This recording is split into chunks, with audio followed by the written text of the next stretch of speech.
What if the quietest person you know, the one you've seen more times than your own family, was living a double life that could plunge the world into nuclear war? Imagine it's 1964, the White House Situation Room. The air is thick with cigarette smoke and fear. On a flickering television screen, blurry images of a Soviet missile silo appear, images that shouldn't exist outside of the Kremlin's deepest vaults. General Maxwell Taylor, chairman of the Joint Chiefs, slams his fist on the table. How in God's name did they get this? His voice cracks, a raw nerve exposed. A younger CIA analyst, sweat beading on his forehead, points to a grainy photograph. Sir, we believe it came from Red Sparrow. Our source code for what we now understand was a mole deep inside our own strategic command. The room falls silent, a collective gasp swallowed by the weight of their discovery. A mole, right under their noses. But the chilling question wasn't if they had a mole, but who he was and how he was operating. The security of the free world, the very breath of every American citizen, hung by a thread. This wasn't some distant, shadowy enemy. This was someone here now, someone who had walked amongst them, and the terrifying truth. The man who first spotted him wasn't a grizzled FBI agent, or a brilliant cryptographer, or a deep-cover operative. No. The first, faint whisper of betrayal came from an unlikely source, a man whose hands were usually covered in shaving cream, not state secrets. A barber. A simple, American barber who inadvertently stumbled upon a truth so dangerous, it almost cost us everything. This isn't just a story about catching a spy. This is about how the most mundane moments can hide the most profound threats, and how ordinary eyes can see what the most sophisticated intelligence agencies miss. Because sometimes the biggest secrets are cut, styled, and shaved, one quiet conversation at a time. But before. If you're fascinated by these hidden histories, by the brave individuals who unearth the truth against impossible odds, then you absolutely need to like, subscribe, and comment where you're watching from. It means a lot to us. We appreciate your support. Let's rewind. Way back before the panic in the Situation Room. Before the secret documents, before the hidden cameras, before the world held its breath. We go to a simpler time, a quieter place, a barbershop. Not just any barbershop, mind you, but Anthony's barbershop on Elm Street. And not just any barber, but Anthony Russo. Anthony. A name that tastes like tradition, like good, honest work. Anthony wasn't a hero in the grand sense. He wasn't a soldier or a spy or even a politician. He was just Anthony. A man of routine, a creature of habit, and arguably the best conversationalist in his small, sleepy town. His shop wasn't a fancy salon. It was the place. The walls, painted a comforting cream, were adorned with yellowed photographs of local baseball teams and signed pictures of forgotten movie stars. The air hummed with the gentle buzz of electric clippers, the snip-snip of scissors, and the rhythmic sweep of his broom, collecting stray hairs that were once part of someone's story. Anthony was a master of his craft. He knew how to fade a haircut just right, how to tame a wild beard, how to give a perfect hot towel shave that left a man feeling brand new. But his real genius, it wasn't just in his hands, it was in his ears. Anthony didn't just cut hair, he listened.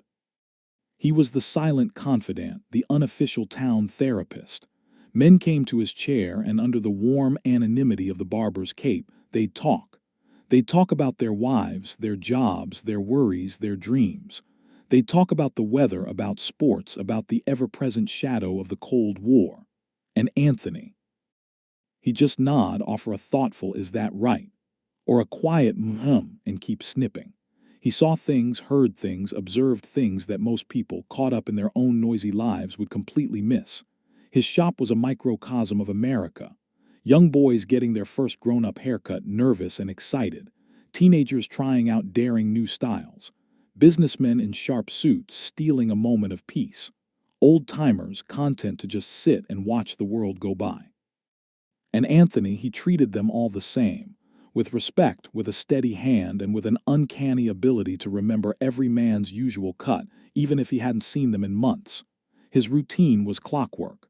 Open at 8 a.m., sharpen the razors, sweep the floor, coffee brewing. First client in the chair by 8:15. Lunch at noon. A quick sandwich, maybe a game of checkers with old Mr. Henderson if business was slow. Close at 6 p.m. Go home to his wife, Mary, who always had dinner waiting. It was a good life. Simple, predictable, safe, or so he thought. The 1960s were a strange time. On one hand, America was booming. Rock and roll was everywhere. The space race was heating up. On the other hand, a silent war raged, a conflict fought not with bombs and bullets but with whispers and shadows. The Cold War. The Cuban Missile Crisis was still fresh in everyone's minds, a terrifying reminder of how close the world had come to annihilation. Paranoia was a national pastime. Everywhere you looked, there was talk of communism, of spies, of enemies lurking in plain sight. But for most Americans, it was still a distant threat, something on the news, not in their barbershop. Anthony, like most, read the papers, watch the evening news. He worried, sure, but his world was here in this chair under these fluorescent lights. He never imagined that the global struggle between two superpowers would ever truly cross the threshold of his humble establishment. How could it? His job was to cut hair, not to uncover national secrets. But the truth, as it often does, arrives not with a bang but with a barely perceptible shift. It arrived for Anthony in the form of a new client. A man who, at first glance, was utterly unremarkable. His name was Mr. Schmidt. Mr. Schmidt started coming into Anthony's shop about 2 years before that frantic scene in the Situation Room. He was, to put it mildly, an anomaly. He didn't fit the usual profile of Anthony's clientele. Most of the men who walked into Anthony's had lived in town for years or at least had a family connection. They were known, but Mr. Schmidt, nobody seemed to know him, and he certainly didn't volunteer any information. He was a tall man, impeccably dressed, but in a way that seemed almost generic. His suits were always charcoal or navy, well-tailored but completely devoid of any distinguishing flair. His shoes always shined, his hair always neatly parted. He carried himself with a stiff posture, almost military in its precision, but there was no insignia, no hint of a past in uniform. His face was angular, with sharp features and piercing blue eyes that seemed to miss nothing, yet betrayed no emotion. The first time Mr. Schmidt walked into Anthony's, he simply sat down and waited his turn. No pleasantries, no small talk. When Anthony finally motioned him to the chair, Mr. Schmidt simply said, "Just a trim, please. Short on the sides, not too much off the top."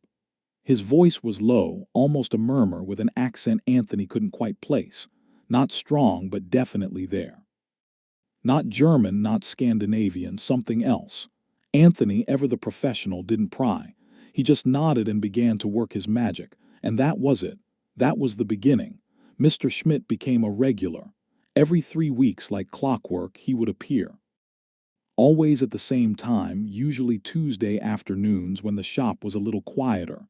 He'd sit, wait patiently, and then get his trim, always the same trim, and always the same quiet. Most of Anthony's clients were talkers. They loved to chat, to banter, to tell stories. But Mr. Schmidt, he was different. He was Anthony's quietest client. In the entire time he'd been coming to the shop, Anthony could count on one hand the number of sentences Mr. Schmidt had uttered beyond his initial request for a haircut. "Thank you, Anthony," he'd say at the end, and then pay in cash, always exact change, and leave. This extreme quietness, this lack of engagement, was the first subtle thing that pricked at Anthony's senses. Not in a suspicious way, not yet. More in a that's unusual kind of way. Everyone talks a little, right? Even the shyest person offers a comment on the weather, but Mr. Schmidt, nothing. It was like cutting the hair of a statue. Anthony tried, of course. He was a barber, it was his job to make people comfortable, to draw them out. "Rough week, Mr. Schmidt." Anthony would offer, a friendly smile on his face. Mr. Schmidt would simply meet his gaze in the mirror, offer a tiny, almost imperceptible nod, and then return his eyes to some distant, unseen point. Anything new in town? Anthony might try another time. A shrug, that was it, a shrug. It wasn't rude, not exactly. It was more like an impenetrable wall, politeness without warmth, engagement without connection. It was fascinating in a way. Anthony, with his deep understanding of human nature from behind the barber's chair, recognized this as a unique character trait. Most people, when they want to be left alone, emit a subtle aura of "don't talk to me." Mr. Schmidt didn't. He simply existed, present yet absent. Over time, this quietness started to feel less like a personality quirk and more like a deliberate act. It was too consistent, too perfect, like a performance. He was always perfectly groomed, perfectly composed, perfectly still. He never fidgeted, never sighed, never even closed his eyes. Anthony, as he meticulously worked around Mr. Schmidt's ears, his hands brushing against his client's neck, started to notice other things. Small things, microscopic details. The kind of things only a man who spends his life observing others in intimate proximity would ever pick up on. The subtle scent of Mr. Schmidt's aftershave, for instance. It wasn't Old Spice or Aqua Velva, the common sense of the day. It was something different, sharper, more metallic almost. Anthony couldn't place it, but it was distinctive, and it mingled very faintly with something else. Something Anthony associated with very specific places. Places like his own father's old workshop. The smell of oil, of machinery, not strong enough to be offensive, but present. Underneath the clean, sharp aftershave, there was a ghost of something industrial, odd for a man who always seemed dressed for an office. Then there was the way Mr. Schmidt read the newspaper. Anthony always kept a stack of the local paper on a small table for his waiting clients. Most men would flip through it, scan the headlines, maybe comment on a sports score or a political cartoon. Mr. Schmidt, however, would hold the paper perfectly still, his eyes darting across the page in a precise, almost clinical manner. He never folded it, never crinkled it. He'd read every section, cover to cover, with an intensity that seemed out of place for a local gazette. And when he was done, he'd fold it back to its original crisp state, almost as if he hadn't touched it at all. It was an unusual level of meticulousness. Not just neat, but unbending. The biggest tell, though, for Anthony was something even more personal. It was in the eyes. When Anthony would make eye contact with Mr. Schmidt in the mirror, Mr. Schmidt's blue eyes were always perfectly still, perfectly calm. Too calm. Like looking into a still pond where nothing moved, not even a ripple. There was no flicker of amusement, no hint of a thought, no depth. Just a blank, almost reflective surface. Most people, even the quiet ones, have a spark, a subtle shift in their eyes that betrays their inner world. Mr. Schmidt had none. It was like looking at a perfectly constructed mask. And that, more than anything else, unsettled Anthony. He wasn't suspicious yet, not in a "this man is a spy" kind of way.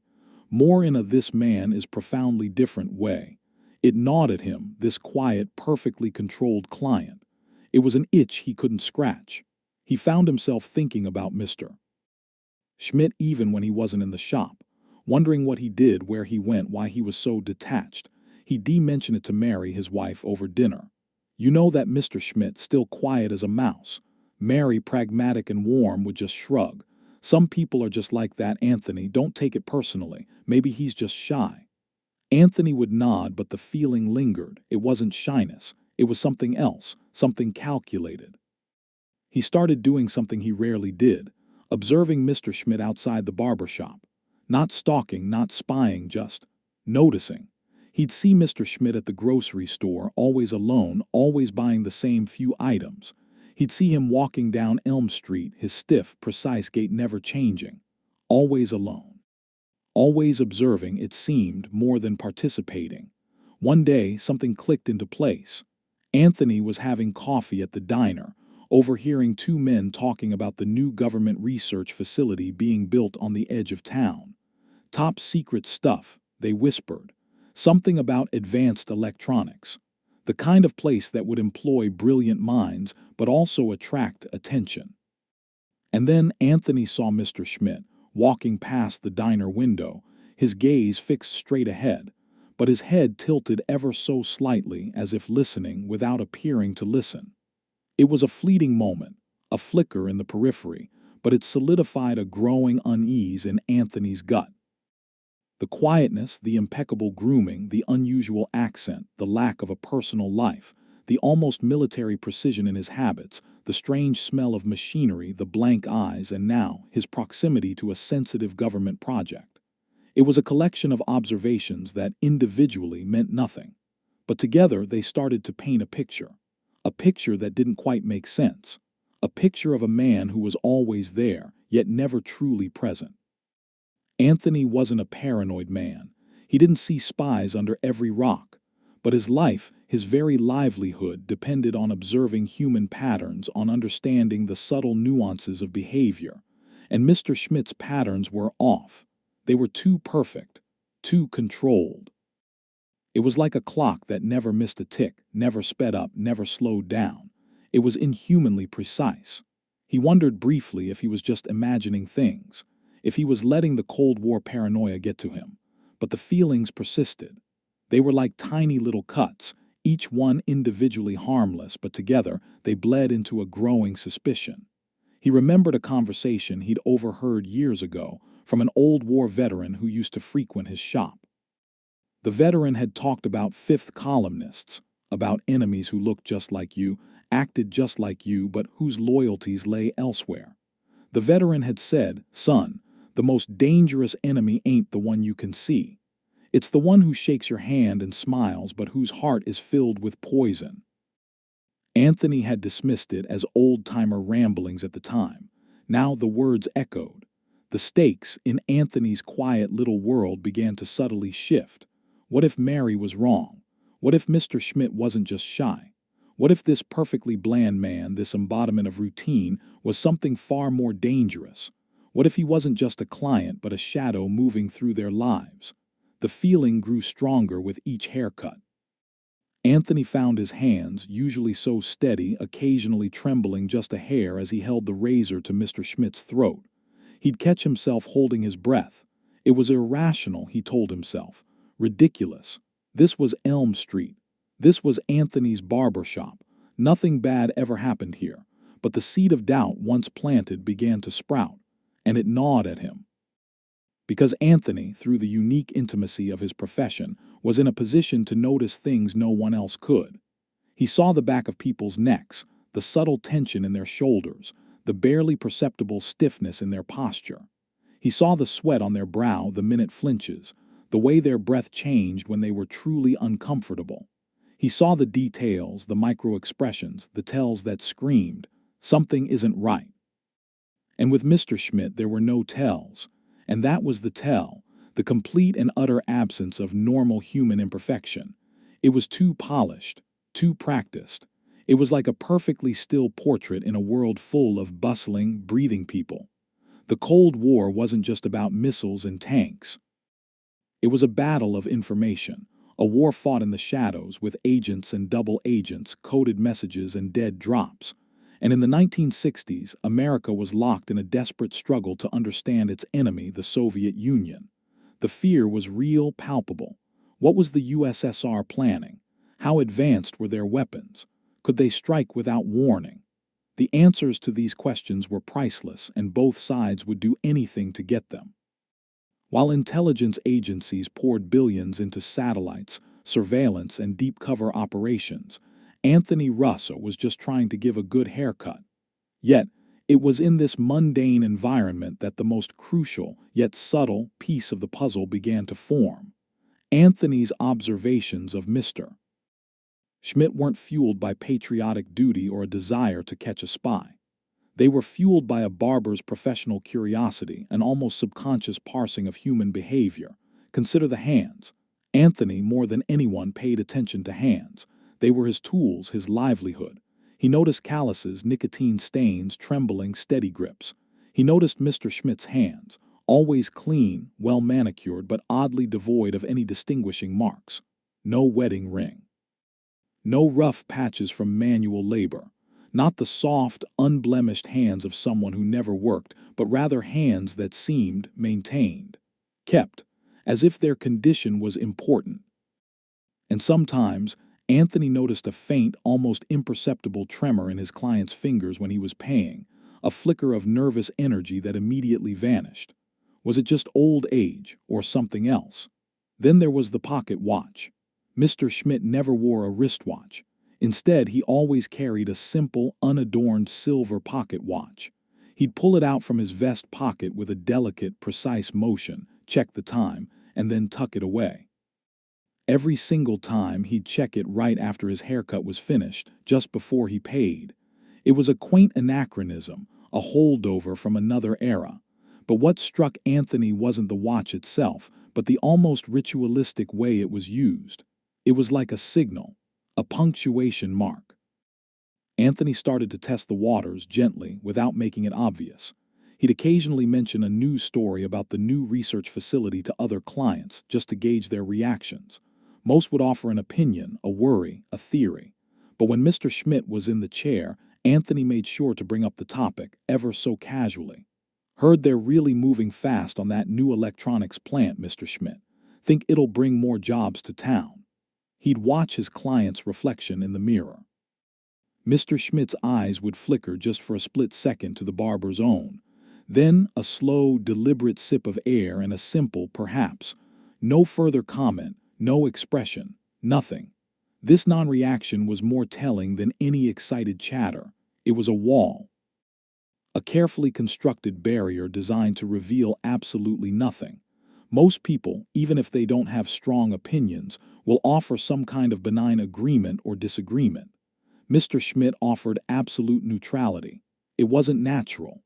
Anthony began to compare Mr. Schmidt to his other clients. Take Mr. Henderson, the retired mailman. He'd talk your ear off about his grandkids and the good old days. Or young Tommy, who dreamt of being a rock star and always wanted the latest Elvis cut. Each person had a story, a personality, a unique way of existing in the world. Mr. Schmidt was an absence of story. He was a blank page, and to Anthony this was the loudest statement of all. The more Anthony thought about it, the more pieces fell into place, forming a disquieting mosaic. The subtle accent, not quite American, not quite anything recognizable. The perfectly generic clothes, the meticulously kept hands, the ritualistic pocket watch, the unnerving stillness of his eyes, the almost militant precision in his movements, the profound, impenetrable silence, and the inexplicable presence in a town where he seemed to have no roots, no connections, and a seemingly invisible means of support. What did he do? No one seemed to know. He never spoke of work, of family, of hobbies. Anthony knew his other clients were doctors, mechanics, teachers, farmers. They had lives, defined roles. Mr. Schmidt had none that were visible. He was a ghost, walking amongst the living.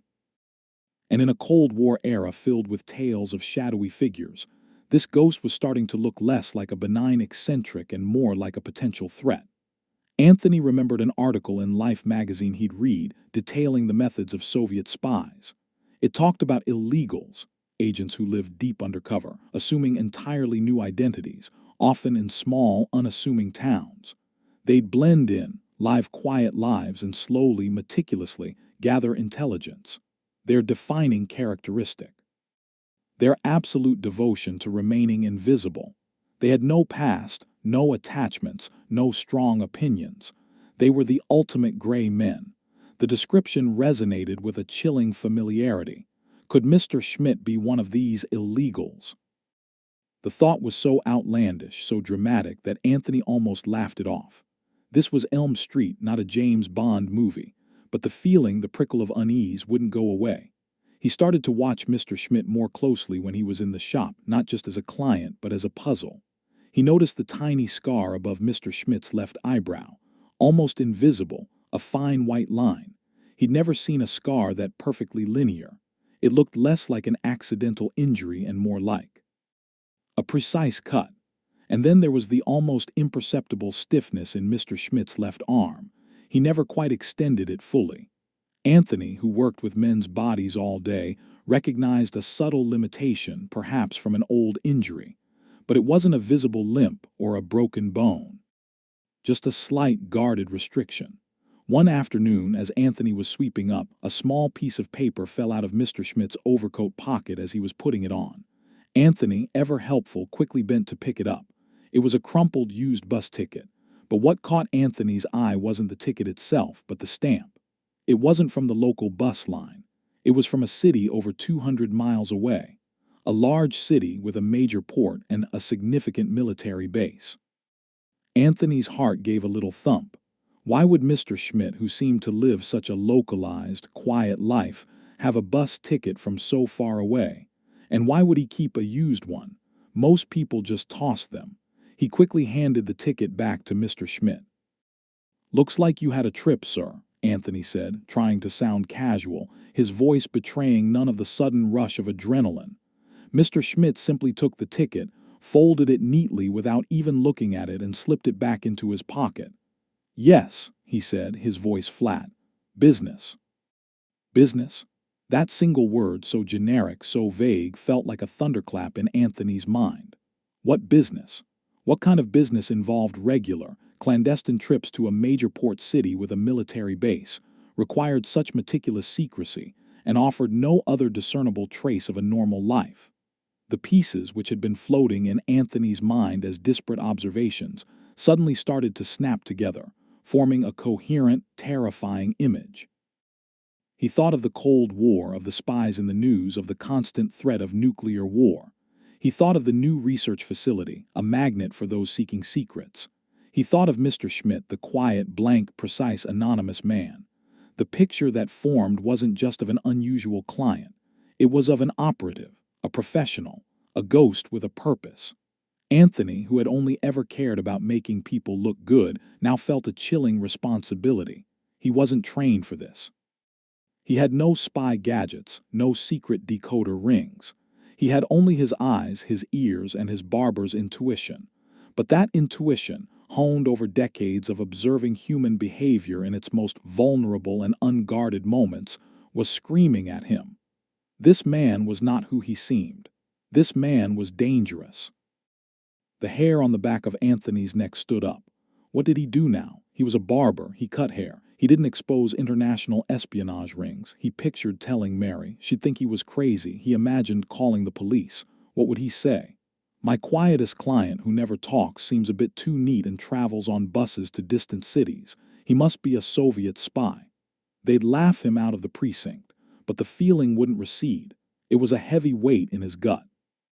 The thought that he, Anthony Russo, had been cutting the hair of a potential enemy agent, a man who could be sending secrets that endangered his country, his town, his family. It was unbearable.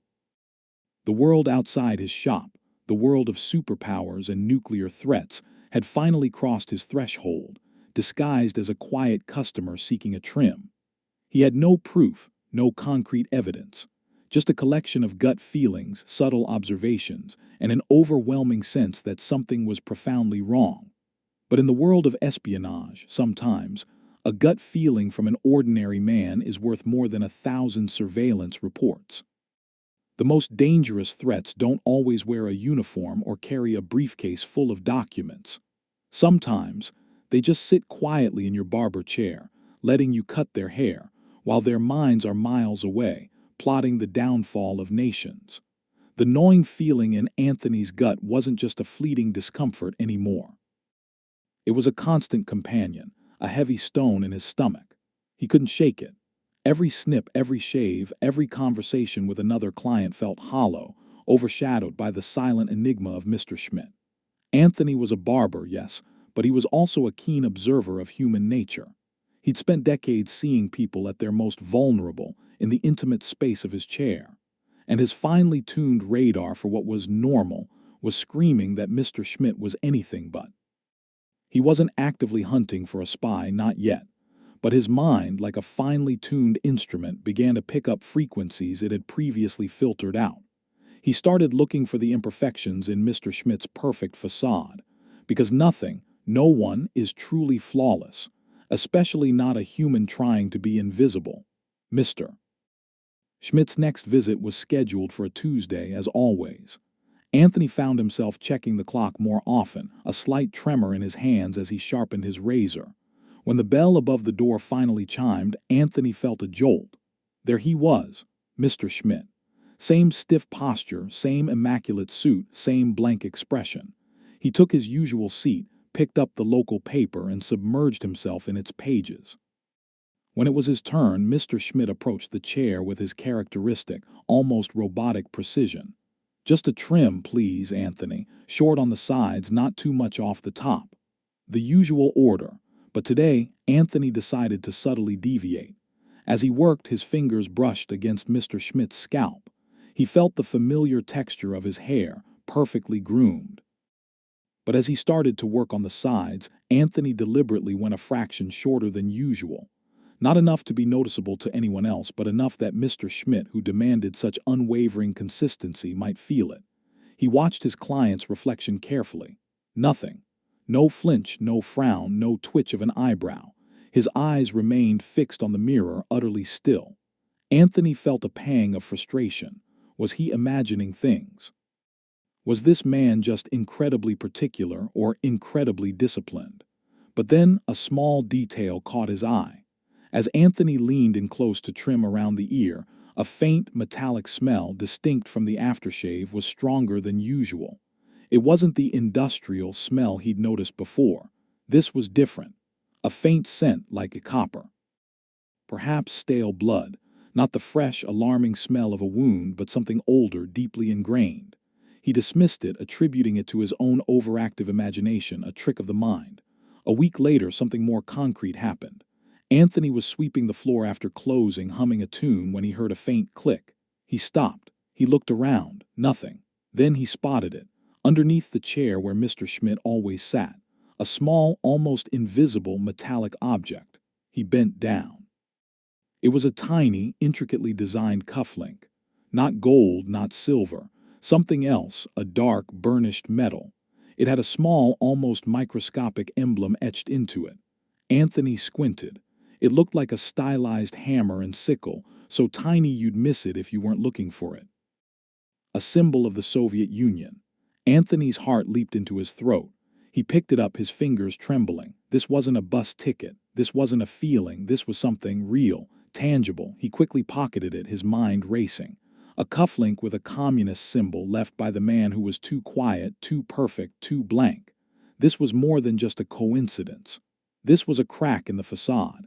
He started keeping a mental log almost unconsciously. The next time Mr. Schmidt came in, Anthony, usually meticulous about the newspaper, deliberately left a specific newspaper open to an article about a recent spy scandal in Washington, D.C. He watched Mr. Schmidt. His eyes, usually scanning, paused for a beat longer on that page. A flicker, almost imperceptible, but Anthony saw it. A brief clenching of the jaw, a tiny tightening around the mouth. It was gone in an instant, replaced by the usual placid indifference. But it was there, a micro-expression, a tell. Anthony also started paying closer attention to Mr. Schmidt's voice, the accent. He'd tried to place it for so long. One day, a customer from Eastern Europe, an old Polish gentleman, came in. Anthony listened to his cadence, his pronunciation. It wasn't quite Mr. Schmidt's, but it was close. Close enough to trigger another thought, the Slavic countries, the Soviet bloc. Then came the telephone call. Mr. Schmidt was waiting for his turn, sitting quietly, reading the paper. The shop phone rang. Anthony answered. It was a wrong number. He hung up. As he turned back, he saw Mr. Schmidt reaching into his jacket pocket. His hand froze halfway to pulling out something. His eyes in the mirror met Anthony's. A moment of pure, unadulterated panic flashed in them. Before Anthony could even process it, the blankness returned. Mr. Schmidt slowly withdrew his hand as if nothing had happened, but Anthony had seen it. He had seen the fear. What was he about to pull out? A different phone. A device. The incident lasted less than 2 seconds, but it left Anthony shaken. The perfect facade had cracked, however briefly, under the pressure of a ringing telephone. The cumulative effect of these small observations was like water dripping on a stone, slowly, inexorably, wearing away Mr. Schmidt's impenetrable surface. Anthony noticed that Mr. Schmidt always had a very faint, almost invisible sheen of perspiration on his forehead, even on cooler days. It was subtle but present, a sign of constant, underlying tension. He was always on, always alert. And then there was the final, devastating piece of the puzzle that truly terrified Anthony. He was taking out the trash one evening after Mr. Schmidt had left when he noticed a small, folded piece of paper in the bin, half hidden by hair clippings. It was a hastily discarded napkin from a local diner, one frequented by workers from the new research facility. On it, scrawled in an unfamiliar script, were what looked like chemical formulas and diagrams. Intricate, complex, and beneath them a series of numbers, not phone numbers, something else. Anthony felt a cold dread spread through him. This wasn't just a quiet man. This was someone actively involved in something highly sensitive, something that connected directly to the new facility. The cufflink, the brief fear, the foreign script, the chemical formulas, the unyielding perfection, it all coalesced into one terrifying conclusion. Mr. Schmidt wasn't just a strange client. He was exactly what the whispers in the news were about. He was a spy. And he was right here under Anthony's nose in his very own barbershop. The implications were staggering. The weight of it settled on Anthony's shoulders, heavy and suffocating. He, a simple barber, had uncovered something that the entire might of the U.S. intelligence apparatus hadn't. What was he supposed to do? Go to the police? They'd think he was crazy, but not doing anything. That was unthinkable. The fate of his country, perhaps even the world, could hinge on his actions. The cufflink and the napkin. They were burning a hole in Anthony's pocket, metaphorically speaking. He couldn't ignore them, couldn't pretend they didn't exist. But what was a barber to do with such explosive information? He wasn't James Bond. He was Anthony Russo, proprietor of Anthony's barbershop. The first person he thought to tell was Mary. She was his rock, his confidant. That evening after dinner, as they sat in their cozy living room, Anthony laid it all out. He showed her the cufflink, explained the hammer and sickle, then carefully unfolded the napkin with its strange diagrams and numbers. He recounted the bus ticket, the blank eyes, the precise movements, the faint smells, the moments of fear in Mr. Schmidt's eyes. Mary listened patiently, her expression moving from mild amusement to growing concern, then outright disbelief. "Anthony, are you sure? A spy, here in Elm Street." She picked up the cufflink, turning it over in her fingers. This could be anything, a souvenir. And these scribbles, maybe he's an engineer working at the new plant, just a bit eccentric. Anthony shook his head, his voice tight with conviction. "Mary, I know people. I see people every day. This man, he's not right. It's too perfect, too practiced. And these things," he gestured to the cufflink and napkin, "they're not innocent. Not when you put them all together with everything else." His conviction was palpable. Mary, who knew her husband better than anyone, saw the deep worry etched on his face. He wasn't a man given to flights of fancy. If Anthony was this certain, there had to be something to it. Her skepticism didn't vanish entirely, but it was replaced by a creeping unease. "So, what do you do?" she asked, her voice barely a whisper. "I have to tell someone," Anthony replied, the decision already made. But who? His first thought was the local police. Officer Miller, a regular at the shop, was a good man, but Anthony imagined the conversation. "Officer, my quietest client, Mr. Schmidt, who comes every 3 weeks, I think he's a Soviet spy. He left a communist cufflink and a napkin with diagrams." He could already picture Miller's kind but bewildered smile, the polite dismissal. They'd think he was cracking up. Cold War paranoia was rife, and they probably got dozens of similar calls every week from well-meaning but misguided citizens. He decided against it. They simply weren't equipped for something of this magnitude. He knew a retired FBI agent, a Mr. Peterson, who used to come to the shop, but he'd moved away years ago. Anthony felt adrift. The secret was too big, too dangerous to keep, but too unbelievable to share. Then, a flicker of hope. Old Mr. Henderson, the retired mailman who still came in for his weekly shave and a chat, had mentioned his nephew Frank worked for the government. "Something in Washington," he'd said vaguely. "Not important, just pushing papers." The next morning, Anthony called Mr. Henderson. He carefully, subtly asked for Frank's contact information. Mr. Henderson, always happy to help, provided a phone number and a vague address in D.C. Anthony called, his heart thumping. He got Frank Henderson's secretary, explained he was a barber and had urgent information regarding national security. The secretary, as expected, was polite but dismissive. "Mr. Henderson is very busy, sir." "Can you explain the nature of your concern?" Anthony, choosing his words carefully, said, "It concerns a potential operative, sir. Something about the new research facility. I have evidence." He used the word evidence deliberately, hoping it would cut through the polite bureaucracy.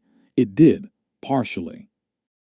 After a long hold, Frank Henderson himself came on the line. He sounded tired, skeptical. "Mr. Russo, what exactly are you talking about?" Anthony, in a rushed, breathless torrent, explained everything. The cufflink, the napkin, the accent, the lack of background, the uncanny precision, the fear he saw.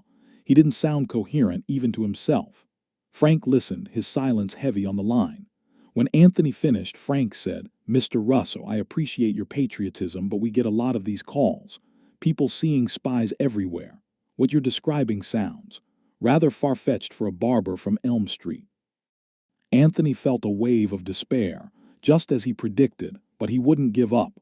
"Mr. Henderson, I understand your skepticism, but I've been cutting hair for 30 years. I see things.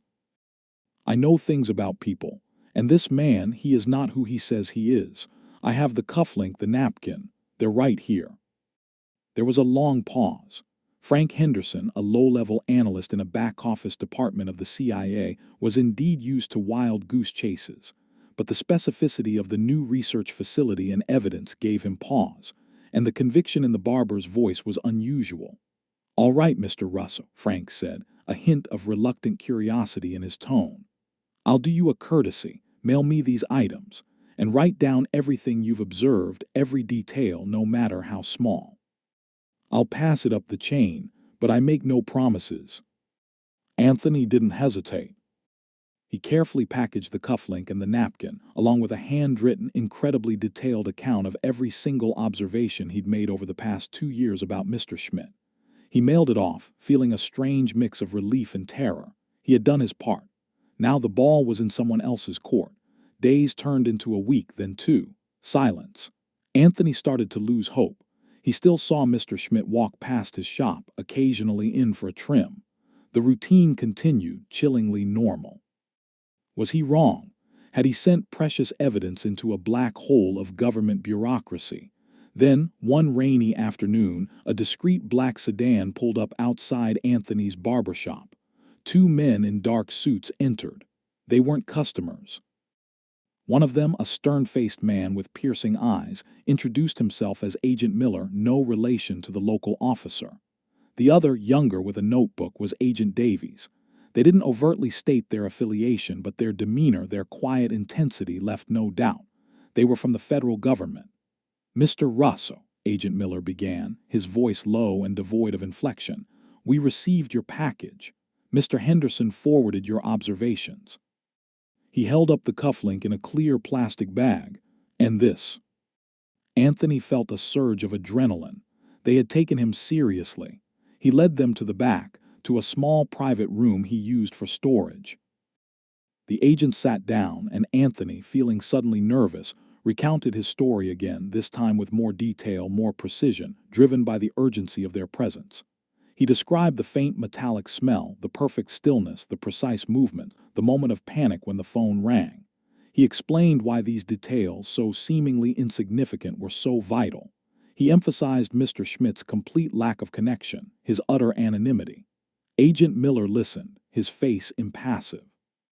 Agent Davies scribbled furiously in his notebook. When Anthony finished, there was a long, uncomfortable silence. "Mr. Russo," Agent Miller finally said, "what you're describing is the classic profile of a deep-cover, illegal Soviet operative. The lack of paper trail, the constructed anonymity, the precision, the absolute discipline, it's textbook." Anthony felt a cold shiver run down his spine. His gut feeling, his barber's intuition, was tragically accurate. "However," Miller continued, "we have nothing on a Mr. Schmidt. No records, no known aliases matching that description, no intelligence correlating to anyone fitting this profile in this area. His cover, if he is indeed who you suspect, is incredibly robust. Almost impenetrable." Anthony felt a crushing disappointment. So they believed him, but they couldn't do anything. But the cufflink, the napkin. "The cufflink is troubling," Miller conceded. That specific stylized emblem has appeared on items linked to known Soviet intelligence operations. As for the napkin, the formulas appear to be highly complex electrical schematics, potentially related to advanced guidance systems. The numbers, they could be anything. A code, a frequency, coordinates. We're having our experts look at them. But without more, Mr. Russo, without concrete proof of identity or activity, we can't just swoop in and arrest a man based on a barber's observations. The gravity of Agent Miller's request hit Anthony with the force of a punch. They wanted him, a barber, to help catch a spy. It was insane. He was a simple man of routine, not a secret agent. But then he remembered the look in Mary's eyes, the chilling reality of the cufflink, the complex diagrams. He remembered the faint smell of stale blood, the moment of terror in Mr. Schmidt's eyes. He couldn't walk away. "What do you need me to do?" Anthony asked, his voice surprisingly steady. Agent Miller leaned forward, his demeanor shifting from passive observer to active commander. "Mr. Russo, your barbershop is unique. It's a place of intimacy, of routine. Mr. Schmidt feels safe here. He lets his guard down, even if only fractionally. You see things no one else does. We need you to continue observing, to look for more cracks, more inconsistencies." Agent Davies opened his notebook again. "Specifically," he interjected, "we need to know everything. What he reads, what he wears, if he ever uses a phone, if he receives any packages or letters here, if he ever talks to anyone on the street outside. Any new phrases, any unusual behavior, any changes in his routine. Even the slightest deviation. You are now our most valuable asset on the ground," Miller added, his words carrying immense weight. "You have the trust, however unwitting, of our target. You have access that we can only dream of." Anthony felt a cold knot of fear and a surge of reluctant pride. He was being asked to be a spy himself in his own shop. He pictured Mr. Schmidt sitting in his chair, the razor at his throat. The thought made him queasy. "Is it safe?" he asked hesitantly. Miller's eyes narrowed. "Espionage is never truly safe, Mr. Russo, but we will do everything in our power to protect you. We will implement surveillance around your shop discreetly. We will never compromise your position. You are not to take any action against Mr. Schmidt yourself. Only observe. Only report." They gave him a direct, unlisted number, a code phrase to use if he had urgent information, and instructions on how to subtly signal them if Mr. Schmidt ever said or did anything suspicious while he was in the chair. A simple gesture, like adjusting a picture on the wall, would alert the discreet agents watching from across the street. The next few weeks were excruciating for Anthony. Every time Mr. Schmidt entered the shop, Anthony's heart hammered against his ribs. He had to act normal to maintain the facade of the friendly, unassuming barber, while secretly scrutinizing his client for any sign of betrayal. The razor felt heavier in his hand. The hot towel felt colder. The intelligence machine had awoken slowly, but decisively. Based on Anthony's initial reports and the items he provided, a task force had been assembled. Analysts pored over the napkin's diagrams. Cryptographers tried to decipher the numbers. Field agents began a meticulous, unseen surveillance operation around Elm Street, looking for any trace of Mr. Schmidt. And they found nothing. Initially, Mr. Schmidt's cover was indeed a masterpiece. No bank accounts under that name. No fixed address, only a series of rented rooms in various boarding houses paid for in cash, never staying in one place long enough to establish residency. No social security number. No family, no friends. He was a ghost. Every lead hit a dead end. The agents were getting frustrated. "He's a phantom," Agent Davies exclaimed during a late-night debriefing. "It's like he doesn't exist beyond Mr. Russo's barbershop." But Anthony's observations, now systematically collected and analyzed, started to provide the crucial missing links. He reported Mr. Schmidt always wearing the same brand of undershirt, a very specific, slightly unusual collar style. He reported that Mr. Schmidt always paid with crisp, new $20 bills, never worn or creased. He reported the specific route Mr. Schmidt took to and from the shop, always varying the time by a few minutes, never entirely predictable, but sticking to a defined pattern of streets. He even noted the subtle smell of coal smoke on Mr. Schmidt's overcoat on particularly cold days, a detail that suggested an older heating system wherever he was staying. These details, initially dismissed as random, began to form a mosaic. The new $20 bills, a subtle point. The intelligence agencies, by tracing specific batches of new currency, could sometimes link them to points of origin. The undershirt, while seemingly mundane, was a clue. Where were they manufactured? Were they available in the U.S., or could they have been sourced from overseas? The coal smoke. That was a bigger piece. Very few homes in their town still used coal furnaces. It pointed to specific, older parts of the city. Then came the breakthrough, a tiny thread pulled directly from Anthony's keen observation. During one of Mr. Schmidt's visits, as Anthony was giving him a hot towel shave, he noticed a tiny, almost invisible fleck of something embedded in the skin near Mr. Schmidt's jawline. It looked like a minuscule shard of glass or perhaps metal. Anthony, ever the professional, gently tried to dislodge it with his tweezers. Mr. Schmidt flinched, pulling back slightly, his eyes flashing with irritation. "Leave it," he murmured, his voice sharper than usual. "It's nothing." Anthony, surprised by the abruptness, complied, but he didn't forget. He mentioned it in his next report to Agent Miller.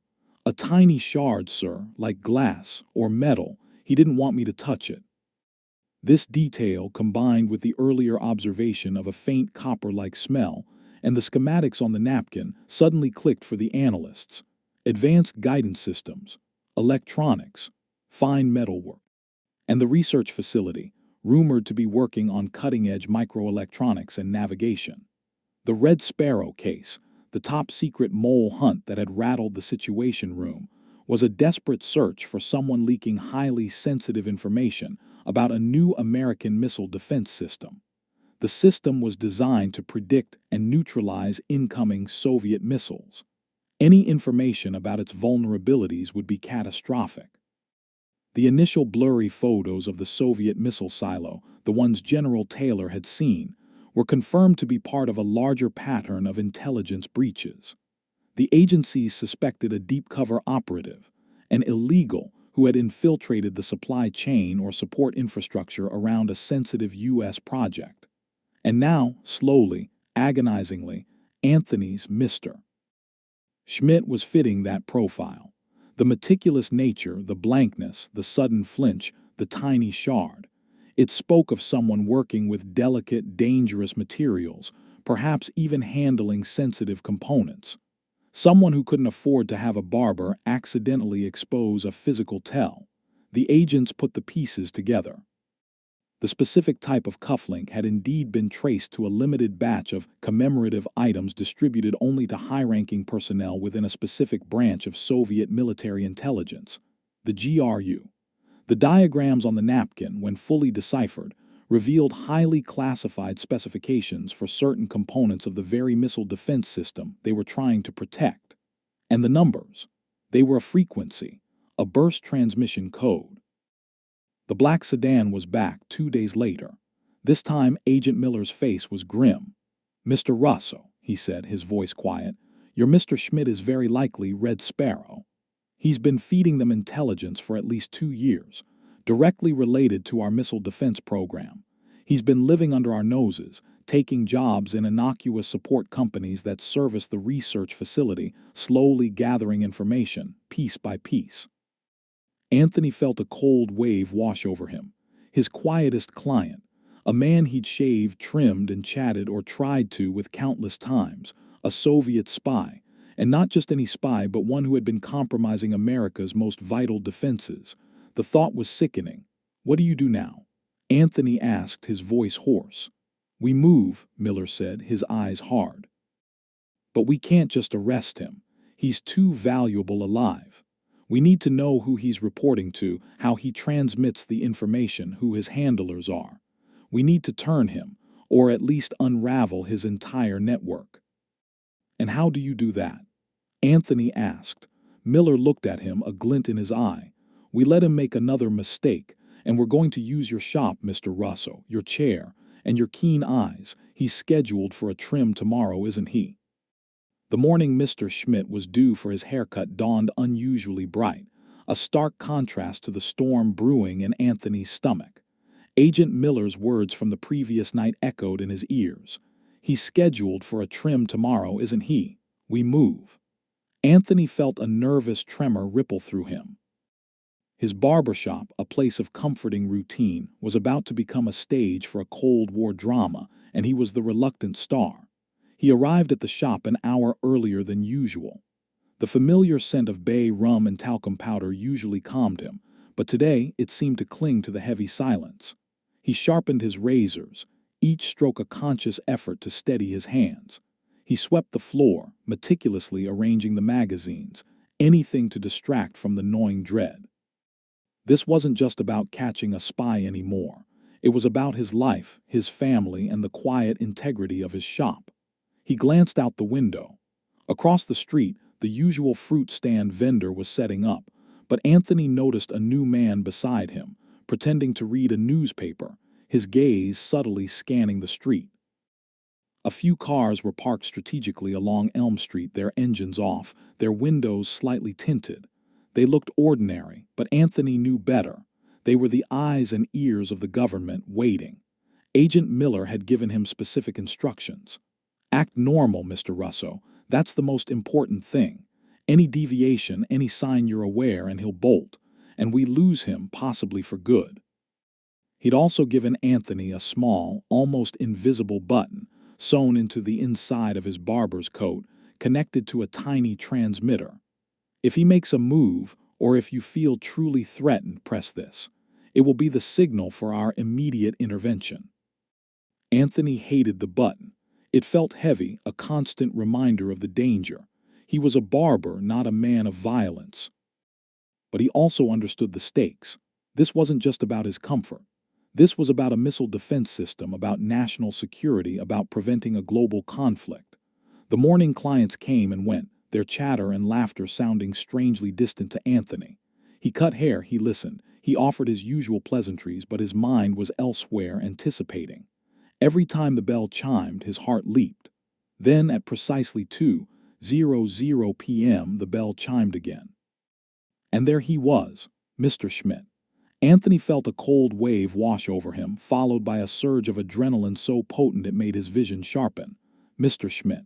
Same stiff posture, same perfectly generic suit, same blank expression. He nodded curtly at Anthony, took his usual seat, picked up the day's newspaper, and began to read. Anthony took a deep breath. This was it. Afternoon, Mr. Schmidt, Anthony said, his voice a little too loud, a little too cheerful. He mentally cursed himself. But Mr. Schmidt didn't seem to notice, merely offering a soft afternoon, Anthony. Anthony motioned him to the chair. Mr. Schmidt rose with his usual precision, shed his overcoat, and settled into the worn leather. Anthony draped the crisp white cape around him.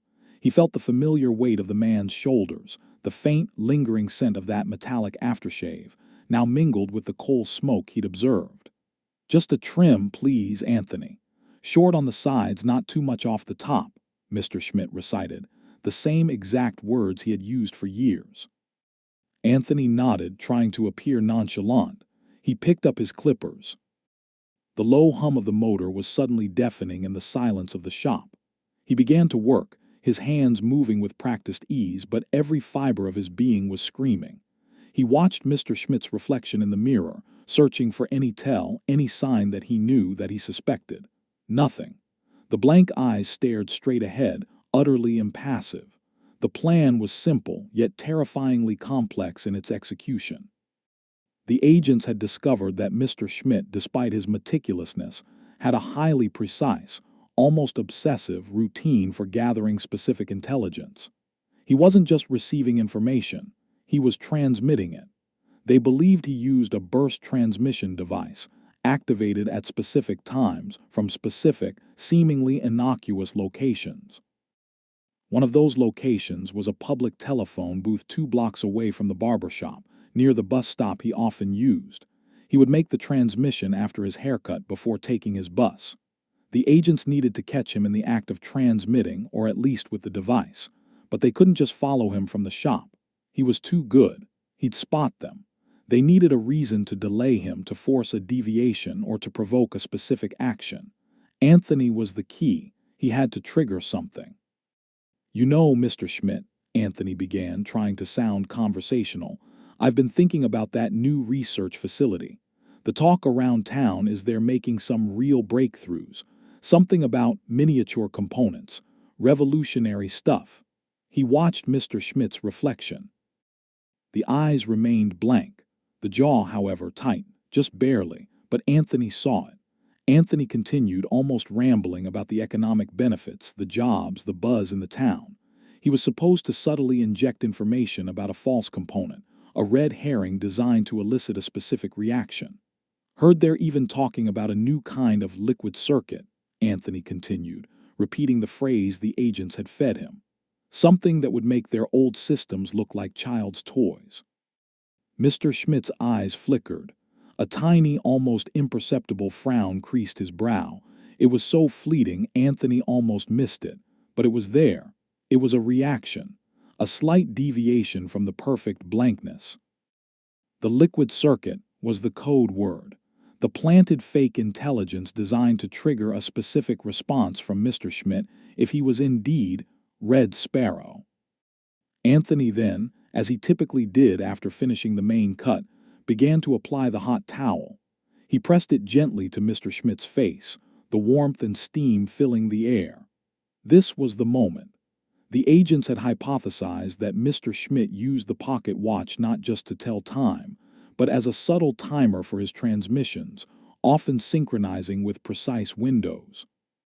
They also believed he had a micro camera or a recording device concealed, possibly in the watch itself, or a similar innocuous item, to document specific details he couldn't memorize.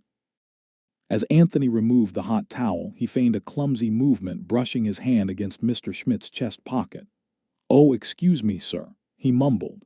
As he did so, his thumb subtly pressed against the hidden button on his coat. This was the signal. Mr. Schmidt, for the first time, showed genuine agitation. His hand instinctively shot to his vest pocket where he kept the pocket watch. His eyes, usually so still, darted to Anthony's face, a flash of pure alarm. Anthony, his heart pounding, quickly moved to apply the aftershave, his hand now trembling visibly. He saw it. In the fleeting second Mr. Schmidt's vest was open, Anthony caught a glimpse of something tucked beside the pocket watch. Not just the watch, but a tiny metallic device, no bigger than a matchbox with a minuscule antenna. It was the burst transmitter. The tremor in Anthony's hand was no longer feigned. He was genuinely terrified.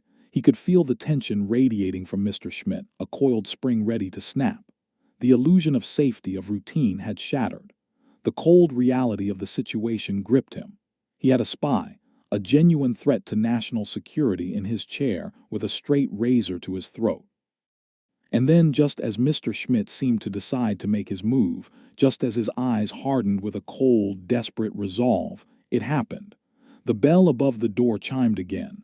Two men dressed in nondescript suits entered the shop. They didn't speak. They didn't make a sound. One moved with incredible speed, flanking Mr. Schmidt from behind.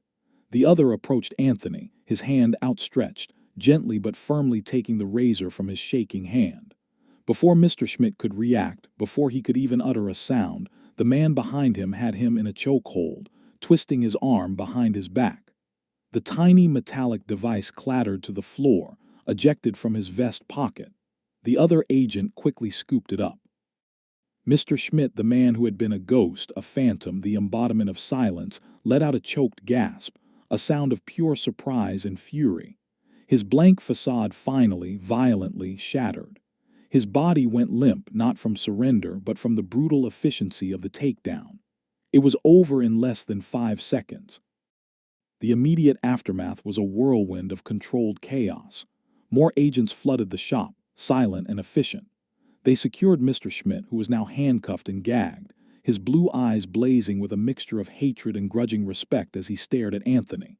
The barber, still numb with shock, could only stare back, seeing not a client but an enemy finally unmasked.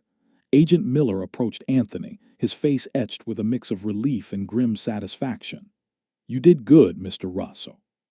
Better than we could have ever hoped." He clapped Anthony on the shoulder. "The device, you saw it. That was the final confirmation we needed."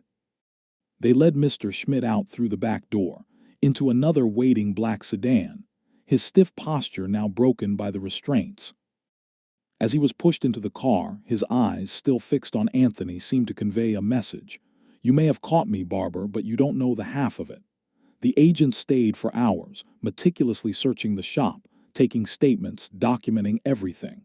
They found the bus ticket and the cufflink where Anthony had hidden them, confirming his story. Anthony recounted every detail again, his memory sharpened by the adrenaline and the immense relief. It took days for the full story to emerge, trickling back to Anthony through Agent Miller, who became his primary point of contact. Mr. Schmidt, it turned out, was not Mr. Schmidt at all. His real name was Ivan Petrov, a colonel in the GRU, Soviet military intelligence. He was, as Anthony suspected, an illegal planted in the U.S. over 5 years ago, meticulously building his cover, cultivating an air of anonymity that had allowed him to operate undetected for so long. His mission: to infiltrate the periphery of the nascent American missile defense program. He had taken on various menial jobs in companies that supplied or serviced the new research facility: a janitor, a delivery driver, even a night watchman. Each role, however mundane, gave him access, however limited, to blueprints, personnel lists, supply manifests, and even overheard conversations. He didn't need to be in the lab, he just needed to be around it. The liquid circuit information Anthony had given him was indeed the final trigger. It was a deliberately concocted piece of false intelligence, designed to be so enticing and plausible that Petrov would feel compelled to transmit it immediately. The agents were waiting for that exact burst transmission, ready to triangulate its source and confirm his identity. The tiny shard Anthony had noticed near his jaw. It was a fragment of a microchip, from an earlier, botched attempt to extract information from a discarded component.